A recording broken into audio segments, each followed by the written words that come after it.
মেয়েরা, যে কবিতাটা আমি পড়লাম 21-এর কবিতায়, দেখো প্রথম দুটো লাইন পাখি সব করে রব রাতি পোহাইল, কাননে কুসুম কলি সকলি ফুটিল। আবার এই কবিতাটারই মানে বাকি যে লাইন, সে লাইনগুলো একদম কবিতার শেষে আছে। কবিতার শেষে একটা একটা মানে বলতে পারো অনুচ্ছেদ দিয়ে দিয়েছে। পাখি সব করে রব রাতি পোহাইল, কাননে কুসুম কলি সকলি ফুটিল, রাখাল গরুর পাল লয়ে যায় মাঠে, শিশুগণ দেয় মন নিজ নিজ পাঠে। এই যে চারটে লাইন বা শুরুতে যে দুটো লাইন, এই চারটে লাইন বা দুটো লাইন মোটেই কবি আশরাফ সিদ্দিকীর লেখা নয়। এটা হচ্ছে আমরা ছোটবেলায় যখন মাতৃভাষায় শৈশব শিক্ষা শুরু করি, বা যার সূচনা হয় শৈশব শিক্ষা বা বাল্য শিক্ষা, তখন আমাদের এটা পড়তে হতো। আসলে এই কবিতাটার লেখা হচ্ছে, মানে কবি হচ্ছেন মদনমোহন তর্কালঙ্কার। তার একটি কাব্যগ্রন্থ আছে শিশু শিক্ষা, ওটা 3টে খণ্ড আছে। সেই 3টে খণ্ডের প্রথম ভাগে এই কবিতাটা আছে। এই কবিতাটার প্রকৃত নাম হচ্ছে প্রভাত দর্শন, বা না সরি, প্রভাত দর্শন না, প্রভাত বর্ণন, ভুল বলছি, প্রভাত বর্ণন। এই কবিতাটা আমরা যখন অ আ ক খ শিখি, তখন আমাদের মুখে মুখে আওড়াতে হতো।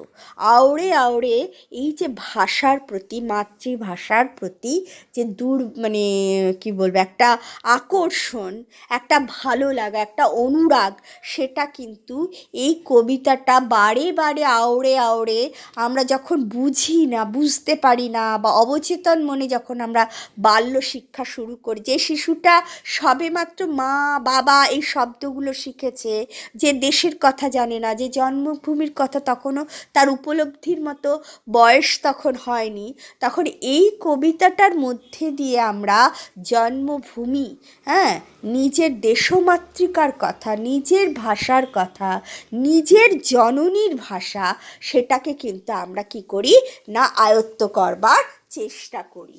দেখো, তার মানে এই অংশটা কিন্তু অবশ্যই আমাদের কবি আশরাফ সিদ্দিকী লেখেননি। তিনিও তার ছোটোবেলায় যখন তিনি মানে পাঠশালায় পড়তে গেছেন, পড়া শিক্ষার যার যখন সূচনা হয়েছে, আরম্ভ হয়েছে, শিক্ষা আরম্ভ হয়েছে, যখন তার বোঝার মতো সেরকম বয়স বা উপলব্ধি বা অনুভব বা চেতনা ছিল না, ঠিক সেই সময় এই কবিতাটা, মদনমোহন তর্কালঙ্কারের এই কবিতাটা বা এই ছড়াটা বারে বারে আমরা মন্ত্রের মতো আউড়ে আউড়ে নিজেদের মাকে, নিজের জননী দেশমাতৃকাকে বা নিজের মাতৃভাষাকে অনুভব করার চেষ্টা করেছি।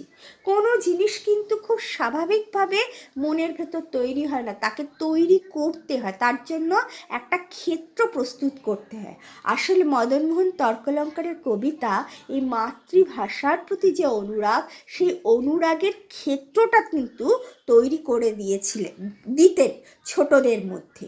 আমরা ছোটরা যখনই মানে বাংলা ভাষাকে চিনেছি বা বাংলা সাহিত্যকে চেনার জন্য সেই জগতে প্রবেশ করবার দ্বার দিয়ে যখন ঢুকেছি, তখনই কিন্তু আমরা এই কবিতাটা অনেকটা মন্ত্রের মতো উচ্চারণ করে মাতৃভাষা, দেশমাতৃকা বা দেশজননীর পূজা অর্চনার মধ্যে দিয়ে মন্ত্র কখন উচ্চারিত হয়?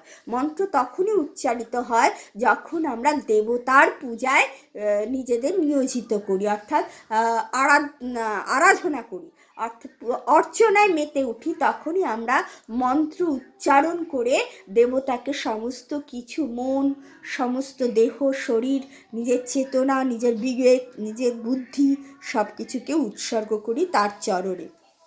সেই জন্মভূমি জননীর চরণে, সেই মাতৃভাষার চরণে আমরা এই মদনমোহন তর্কালঙ্কারের কবিতাটার মধ্যে দিয়ে বারবার উচ্চারণ করে, মন্ত্রের মতো উচ্চারণ করে, স্বগতোক্তি করে আমরা কি করেছি, আমাদের যে পূজার্ঘ্য ও তা নিবেদন করি একেবারে পাঠশালা অবস্থাতে, পাঠশালায় পড়া চলাকালীন। তাই তিনি লিখছেন কবেকার পাঠশালা, অর্থাৎ কবেকার বলতে সেই শৈশবের কথা তিনি বলছেন, যে শৈশবে তখনও তার বোধ, চেতনা, জ্ঞান কোনোটাই কিন্তু বিকশিত হয়ে ওঠেনি, প্রস্ফুটিত হয়ে ওঠেনি। সেই শৈশবে পাঠশালায় আমরা প্রত্যেকেই শিক্ষা গ্রহণ করেছি। সেই পাঠশালাতে তিনি মন্ত্রের মতো, মন্ত্র কেন কথাটা বলেছে, মন্ত্র হচ্ছে দেবতার কি বলবো, দেবতার আরাধনায় রত হয়ে আরাধনা করতে করতে আমরা দেবতার প্রতি নিজেকে নিবেদন করার জন্য মন্ত্র আওড়ে থাকি। ঠিক তেমনি মাতৃভাষার আরাধনায় যখন আমরা নিজেদের নিয়োজিত করি, দেশ জননী জন্মভূমির প্রতি যখন নিজের ভালোবাসাকে যখন পূজা অর্ঘ্য হিসাবে ডালি উপহারে নিজেদের উৎসর্গ করি, সেই সময় মন্ত্রের মতো আমরা কিন্তু এই মদনমোহন তর্কালঙ্কারের যে কবিতাটা আওড়ে যাই বা বারে বারে তাকে স্মরণ করার চেষ্টা করি। সেই সুরই কিন্তু আমাদের জ্ঞানের পথ, আমাদের চলার পথকে অনেকটাই প্রশস্ত করে। আমাদের সেগুলো আস্তে আস্তে কি হয়, আমরা যত এগিয়ে চলি জীবনের পথে, ততই সেগুলো আস্তে আস্তে আমাদের কাছে স্মৃতি হয়ে ওঠে, ইতিহাস হয়ে ওঠে। স্মৃতির মধুর ভাণ্ডার, স্মৃতির মধুর ভাণ্ডার কেন, মধু মানেই হচ্ছে তার মিষ্টত্ব। এমন স্মৃতি সততই সুখের, আনন্দের, তৃপ্তির এবং অবশ্যই মধুর। সেই স্মৃতি কোনটা, শৈশবের স্মৃতি, বাল্য স্মৃতি। সেই স্মৃতির ভাণ্ডারে অন্যতম অংশ হিসাবে আমরা স্মরণ করি সেই সুর, যে সুরকে আমরা শৈশব বয়সে বা বাল্যকালে পাঠশালায় যখন আমরা প্রথম পা রেখেছি, তখন মন্ত্রের মতো উচ্চারণ করেছি সেই মদনমোহন তর্কালঙ্কারের ছড়াটি। এবং এই সুরের মধ্যে দিয়ে, এই ছড়াটির মধ্যে দিয়ে ওই বাল্য অবস্থাতেই কিন্তু আমরা আমাদের জন্মভূমির যে বর্ণনার পরিচয় পাই, যা আমাদের আবেগকে উত্তরোত্তর আরও বেশি ত্বরান্বিত করেছে। সেই আবেগ হচ্ছে কোনটা আবেগ, সেই জন্মভূমি জননীর প্রতি আবেগ, সন্তানের মায়ের প্রতি যে টান, নারীর টান, সেই নারীর টানটা যেন আরও দৃঢ় থেকে, বা বন্ধনটাকে আমরা মাতৃস্নেহের বন্ধন, বৎসলতার বন্ধনকে আমরা আরও দৃঢ় থেকে দৃঢ়তর করতে পেরেছি এই ছড়াটার মধ্যে দিয়ে। এই ছড়ার সাথে লেগে থাকা সেই স্মৃতির যে আবেশ, সেই আবেশে আবিষ্ট হয়ে আমরা আমাদের সেই জন্মভূমি পল্লী জননীর সেই দেশ, মাঠ, বন, নদী, সেই দেশে সেই মাতৃভাষায় রচিত যে লোকসঙ্গীতের মধ্যে আমরা এখানে দেখতে পাচ্ছি জারি গান, সারি গান, ভাটিয়ালি গান আর মুর্শিদি গান। জারি গান কাকে বলে সেটা কিন্তু তোমরা মোটামুটি একটা পরিচয় পেয়ে যাবে। তোমরা দেখো, জারি গান হচ্ছে, এখানেই লেখা আছে, দেখো, জারি গান হচ্ছে, জারি গান, গানের কলি, পবিত্র শব্দ, জারি গান। ভাটিয়ালি যেমন মাঝি মল্লারদের গান, জারি গান হচ্ছে বাংলার মুসলমানি পল্লী সঙ্গীত, বাংলার মুসলমানি পল্লী সঙ্গীত। আর সারি গান হচ্ছে মাঝি মাল্লারদের গান বিশেষ। আর ভাটিয়ালি হচ্ছে ভাটার টানে যখন মাঝি মাল্লারা গান গায়। আর মুর্শিদি হচ্ছে যেমন আমাদের বাউল গান, তেমনি মুসলমানদের দেহতত্ত্বের গান হচ্ছে এই মুর্শিদি গান। এবং এগুলো সবই কিন্তু মাতৃভাষা বাংলায় রচিত। তাই এই গানের মধ্যে দিয়ে যেমন আমরা জননী জন্মভূমিকে স্পর্শ করতে পারি, মনে মনে অন্তরাত্মার মধ্যে ছোঁয়া অনুভব করতে পারি, ঠিক তেমনি আমরা মাতৃভাষার প্রতি যে আবেগ, সেই আবেগকে আমাদের উদ্বেল হয়ে ওঠে এই গানের সুরের মধ্যে দিয়ে। আমরা আমাদের পল্লী জননীর দেশ, মাটি, মাঠ, বন, নদীর কথা কিন্তু, নদীর স্মৃতি কিন্তু আমাদের চেতনায় চেতনায় মিশে গিয়ে একটা দেশপ্রেমের আবেগ আমাদেরকে রীতিমতো কি বলবো, রীতিমতো উদ্বেল করে তোলে।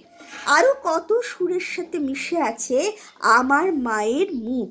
তার মানে আমার মা বলতে কোন মার কথা বলা হয়েছে? জননী জন্মভূমি, অর্থাৎ আমাদের যে ভাষা, সেই মাতৃভাষার কথা এখানে বলা আছে। কারণ এই সমস্ত গানগুলো কিন্তু মাতৃভাষা বাংলাতেই রচিত হয়। সেই বাংলা মায়ের মুখটাই কিন্তু এই সুরের মধ্যে দিয়েই আমাদের মনের আনাচে কানাচে ভেসে বেড়ায়।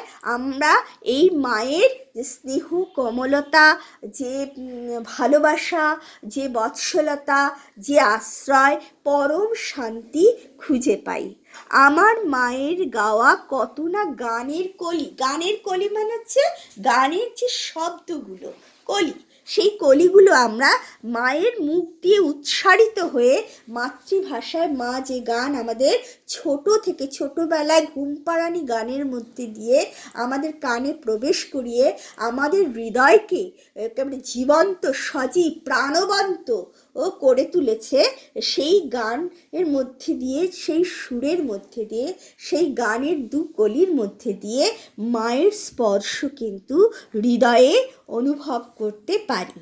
তার সাথে সাথেই কিন্তু জন্মভূমি বাংলাদেশের প্রাকৃতিক বর্ণনাও কিন্তু, বা প্রাকৃতিক বর্ণনা, বাংলাদেশের যে সাহিত্য, সঙ্গীত, লোকসঙ্গীত, সেটাও কিন্তু এখানে উঠে এসেছে, তাই না? বিন্নি ধানের মাঠের ধারে হঠাৎ কয়েকটা গুলির আওয়াজ। দেখো, এইখান থেকেই কিন্তু একটা যে ইতিহাস রক্তাক্ষরে লিখিত হয়েছে বাংলাদেশের বুকে, সেই ইতিহাসের সূত্রপাত। বিন্নি ধানের খই। বিন্নি ধান হচ্ছে জলা জমিতে যে আউশ ধান উৎপন্ন হয়, তা থেকে কিন্তু এই বিন্নি ধান পাওয়া যায়। এই বিন্নি ধানের থেকে যে খই পায়, সেই খই আমাদের কাছে সুস্বাদু। মাটির গন্ধ তাতে লুকিয়ে আছে। তার মধ্যে আছে ভালোবাসা, মায়া, স্নেহ, মমতা, হ্যাঁ, বৎসলতা, মাতৃপ্রেম, মাতৃত্ব বোধ জেগে আছে।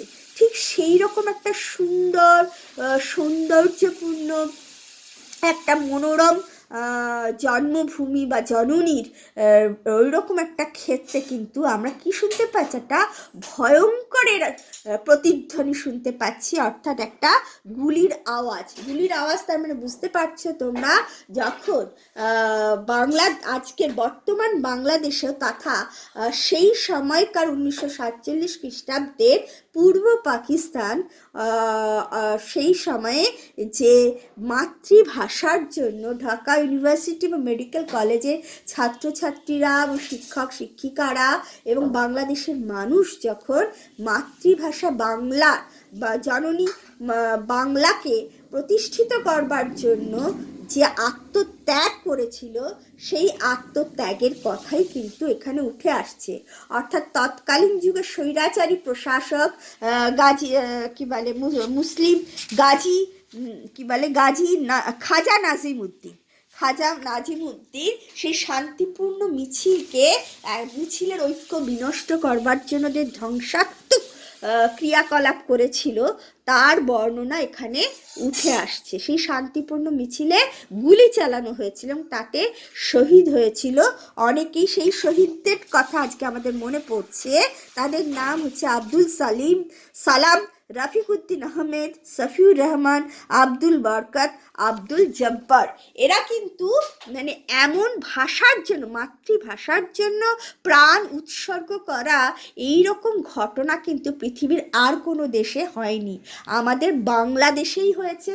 এবং আমাদের মাতৃভাষা বাংলা এবং আমাদের কাছে জননী তুল্য, সেই জননীকে, জননীর কে সসম্মানে প্রতিষ্ঠিত করবার জন্য তার সন্তানরা কিন্তু আত্মত্যাগ করেছিল, প্রাণ বিসর্জন দিয়েছিল ও এই সমস্ত স্বৈরাচারী প্রশাসকের গুলির মুখে। কয়েকটি পাখির গান শেষ না হতেই তারা ঝরে গেল। তাহলে পাখির গান শুনতে শুনতে যারা বড় হচ্ছিল, তখনও তারা শিক্ষার্থী, তারা সবাই শিক্ষার্থী ছিল, তখনও তাদের কানের সামনে গুনগুন করে উঠছে বাংলাদেশের মাঠ, নদী, ঘাট, বন, বাংলাদেশের লোকসঙ্গীত, বাংলাদেশের কি বলবো পাখির গান, অর্থাৎ বাংলা ভাষার সুমধুর সুমধুর ঢেউ যখন তাদের কানে অনুরণিত হচ্ছিল, ঠিক সেই সময়ে এই মাতৃভাষা মাতৃজননী কে প্রতিষ্ঠিত করবার জন্য এই গুলির সামনে তারা তাদের নিজেদের জীবনকে উৎসর্গ করেছিল বলেই আকাশ থেকে যেমন নক্ষত্র খসে যায়, তারা খসে যায়, তেমন করে জীবনের স্বাভাবিক প্রবাহ থেকে এই মায়ের দেশমাতৃকা বা বঙ্গজননী সন্তানরা তাদের জীবনকে পরিত্যাগ করেছিল। সেই শোকে, সেই যে দুঃখ, সেই দুঃখে মা অর্থাৎ আমাদের বঙ্গজননী মুহ্যমান হয়ে পড়ে এবং সেই দুঃখে সমস্ত বাংলা, শুধু পূর্ব পাকিস্তান না, তৎকালীন পূর্ব পাকিস্তান নয়, পশ্চিম বাংলাও কিন্তু একই আবেগে আবেগাপ্লুত হয়ে উঠেছিল। তাদের মনের ভেতরে একটা কালবৈশাখী ঝড়, কালবৈশাখী ঝড় মানে হচ্ছে কালবৈশাখী কখন আসে? বৈশাখীর একেবারে প্রারম্ভে আসে না, সূচনাতে আসে। সে কি করে? সে ধ্বংসাত্মক ক্রিয়াকলাপ করে, অর্থাৎ সে পুরানো যা কিছু জরাজীর্ণ সব কিছুকে ধ্বংস করে নতুনের আলো দেখায়, নতুন সৃষ্টির আলো দেখায়, তাই না? সেই কালবৈশাখী, এবং তার আগমনও ঘটে যেমন মানে হঠাৎ আকস্মিক এবং অকাল, ঠিক তেমনি বিদায়ও তার কিন্তু আকস্মিক, হঠাৎ এবং অকাল। ঠিক তেমন করে এই যে ঘটনা, এই যে মিছিলের ওপরে যে গুলিবর্ষণ, সেটা তেমনটাই কালবৈশাখী ঝড় সমস্ত বাংলাদেশের মানুষকে একেবারে শোকে দলিত মথিত করে দিয়েছিল এবং আকাশে আকাশে উঠেছিল হাহাকারের ধ্বনি। মাঠ কেঁপে উঠেছিল গুলির আওয়াজে, ঘাট কাঁপলো, বাট মানে হচ্ছে যে মানে জায়গা আর কি, তারপরে হচ্ছে হাট মানে বাজার, মন কাঁপলো, অর্থাৎ বাংলাদেশের হৃদয়, আজ বাংলাদেশের হৃদয় হতে মানে যে উচ্চারিত যে সঙ্গীত, যে সুর, যে ভাষা, সেই ভাষার জন্য যে প্রাণ বিসর্জিত যে শিক্ষার্থীদের প্রাণ বিসর্জিত হয়েছিল, ছোট ছোট ছেলেমেয়েরা, ছোট ছোট তরুণেরা নিজেদের জীবনকে বাজি লাগিয়ে দিয়েছিল মাতৃভাষার জন্য, সেই শোকে সমস্ত বাংলাদেশ কি উঠল? মুহ্যমান উঠল, ভীত সন্ত্রস্ত হয়ে উঠল। এবং এই যে ঘটনা, এই যে 21শে ফেব্রুয়ারি শহীদ হয়ে যায়, ভাষা শহীদ হয়ে যাওয়ার যে ঘটনা, তা ইতিহাস হয়ে গেল, অর্থাৎ সময় তাকে ইতিহাস হিসেবে লিখে রেখে দিল। তাই সেই দিনের পর থেকেই, অর্থাৎ সেই যে 1952 সালের কথা বলছি, 1952 সালের 21শে ফেব্রুয়ারি সেই ঘটনা পর থেকেই কিন্তু প্রতি বছর বাংলা ভাষাভাষী মানুষেরা তারা তাদের মাতৃভাষাকে সকল ভাষার শ্রেষ্ঠ, অর্থাৎ বলো বলো বলো সবে শতবিনা বেনু রবে, জগৎ সবাই শ্রেষ্ঠ আসন লবে, এই শ্রেষ্ঠ আসন অধিকারের দাবিতে প্রতি বছর তারা এই দিনটাকে বিশেষভাবে উদযাপন করে এবং বিশেষ শ্রদ্ধা জানায় সেই সমস্ত ভাষা শহীদদের প্রতি।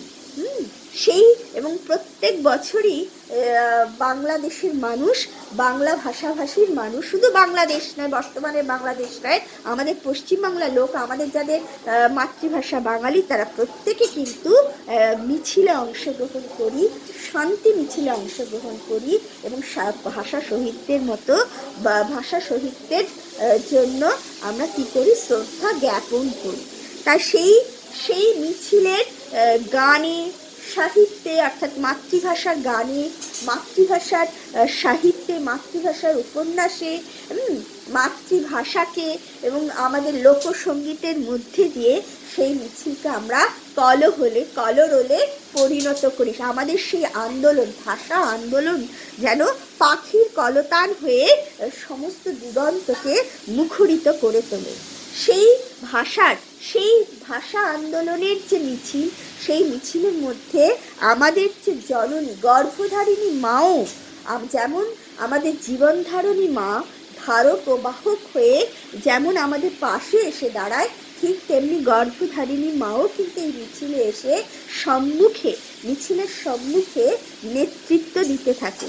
যিনি বাংলা ভাষাতেই কথা বলতে ভালোবাসেন, এবং শুধু তাই না, তিনি তার সন্তানদের একবারে যবে থেকে সন্তানের চেতনা জাগ্রত হয় তবে থেকেই তিনি কথায় কথায় কথক রূপে রূপকথার গল্প মেলে ধরেন, কল্পনার জগৎকে তার সন্তানের কল্পনার জগৎকে বিস্তৃত করে তোলেন এবং তার সন্তানের শৈশব স্মৃতিকে মধুরতায় পূর্ণ করে তোলেন।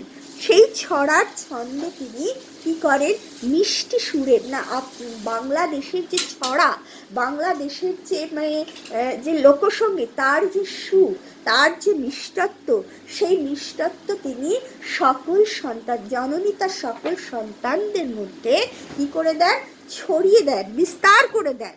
যিনি এখনও মিছিলে গুনগুন করে গাইতে পারেন সেই মদনমোহন তর্কলঙ্করের লেখা সেই ছড়া, পাখি সব করে রব রাতি পোহাইল, কাননে কুসুম কলি সকলই ফুটিল, রাখাল গরুর পাল লয়ে যায় মাঠে, শিশুগণ দেয় মন নিজ নিজ পাঠে। তোমরা নিশ্চয়ই জানো কবিতাটা, আমি আগেও বলেছি, নাম হচ্ছে প্রভাত বর্ণন। অর্থাৎ বাংলাদেশের বুকে মানুষেরা যে প্রভাতকে দেখে, প্রত্যক্ষ করে, সেই প্রভাতকে কত সুন্দর করে সুরমূর্ছনার মধ্যে দিয়ে ছড়ায় রূপান্তরিত করেছেন কবি মদনমোহন তর্কালঙ্কার, যা সমস্ত বাঙালি শিশুদের কাছে অত্যন্ত শ্রুতিমধুর, যা তারা তাদের জননীর কাছ থেকে আহরণ করেছেন, যার মধ্যে দিয়ে তাদের শৈশব স্মৃতি একটা মধুর হয়ে উঠেছে না। অর্থাৎ সেই ভোরবেলায় যখন রাত শেষ হয়, ভোর হয়, তখন পাখিরা যেমন কলকাকুলিতে সমস্ত বাংলাদেশকে মাতিয়ে তোলে এবং বাগানে বাগানে ফুলগুলো প্রস্ফুটিত হয়, এবং সেই সময় রাখাল গরুর পাল নিয়ে গরু চড়াতে সে মাঠে চলে যায়, আর সেই সময় ছোট ছোট শিশুরা পড়াশোনায় মন দেয়, তারা ছোট থেকেই দুলে দুলে সেই মন্ত্রই উচ্চারিত করে যা মাতৃভাষায় রচিত। সেই মাতৃভাষার বন্দনায় তারা কি করে, আরাধনায় মত্ত হয়ে ওঠে। আশা করি তোমরা কবিতাটা মোটামুটি বুঝতে পেরেছ, এবং এই কবিতাটার সারাংশটা শুনে শুনে তোমরা বুঝে বুঝে কবিতাটার সারাংশ অবশ্যই লিখবে, এবং কবিতার প্রেক্ষাপটে যে ইতিহাসটা আমি তোমাদের বর্ণনা দিয়েছি সেটাও কিন্তু খুব গুরুত্বপূর্ণ, সেটাও কিন্তু তোমরা ভীষণভাবে মনে করার চেষ্টা করবে। প্রেক্ষাপটটা কিন্তু মাঝে মাঝেই প্রশ্ন আসে সেখান থেকে। এর পরের দিন আমরা কবিতাটার অনুশীলনী অর্থাৎ হাতে কলমের প্রশ্ন নিয়ে আলোচনা করব। আজকে এই পর্যন্ত রইল।